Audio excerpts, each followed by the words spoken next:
దీనికి. ఎలా ఉంది? బాగుంది.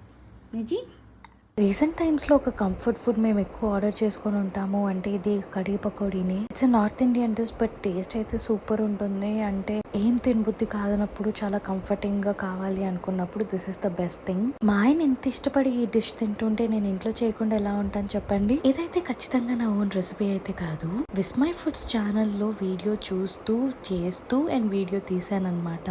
అండ్ చూడటానికి ఇది కాంప్లికేటెడ్ గా కనిపిస్తుంది కానీ మీకు వంట వచ్చుంటే మాత్రం ఇట్స్ వెరీ సింపుల్. పకోడాకి ఫస్ట్ కలిపేసుకొని పకోడా వేయించుకొని విడిగా పెట్టేసుకోవాలి. ఈ కడీ పకోడీలో పకోడీ స్పెషల్ ఏంటో తెలుసా? దీంట్లో వాటర్ బదులు కర్డ్ తో కలిపి పకోడీ వేయాలి. నెక్స్ట్ పక్కనే ఇంకొక బౌల్లో కర్డ్, శనగపిండి, ఉప్పు, కారం, పసుపు, జీలకర్ర, లైట్ గా వాము అవన్నీ వేసి నీట్ గా మిక్స్ చేసేసుకోండి. కొంచెం పల్చగా ఉండడానికి వాటర్ కూడా వేసి బాగా కలుపుకోండి. మనం ఫ్రై చేసి పెట్టుకున్న పకోడీని ఇట్లా టిష్యూ పేపర్ తో వేసి పెట్టుకున్నామంటే ఎక్స్ట్రా ఆయిల్ మొత్తం పీల్చేస్తుంది. నెక్స్ట్ అదర్ పాన్ లో ఆయిల్ తీసుకొని మెంతులు, ఎండుమిర్చి వేసి మంచిగా ఫ్రై చేసుకోండి. కడీ పకోడీలో స్టార్ ఐటమ్ ఏంటో తెలుసా? ఇట్లా కచ్చా పచ్చాగా దంచుకున్న ధనియాలే. ఇవి ఫ్రై చేస్తుంటే అరోమా ఎంత బాగుంటుందో తెలుసా? నెక్స్ట్ కట్ చేసుకున్న గార్లిక్, ఉల్లిపాయలు వేసి మంచిగా మళ్ళీ ఫ్రై చేసుకోండి. కడీ దీంట్లోకి మిక్స్ చేసే ముందుగా కొంచెం ఇంగు వేసుకొని ఇంకోసారి ఫ్రై చేసేసుకోండి. Then it's all ready. మనం కడీ హ్యాపీగా దీంట్లో వేసేసుకోవచ్చు. కడీని పాన్ లోకి వేసేసుకొని మంచిగా మిక్సింగ్ ఇవ్వండి. ఇట్లా మంచిగా మిక్స్ చేస్తేనే లమ్స్ ఉండవు. ఇప్పుడు కట్ చేసి పెట్టుకున్న మిర్చి అండ్ కొరియాండర్ ని యాడ్ చేసుకోండి. ఇప్పుడు కూడా ఒక మంచి మిక్స్ ఇవ్వండి. మనం ఏం వేసినా ఇట్లా మిక్స్ చేస్తూనే ఉండాలి. ఇది గుర్తు పెట్టుకోండి.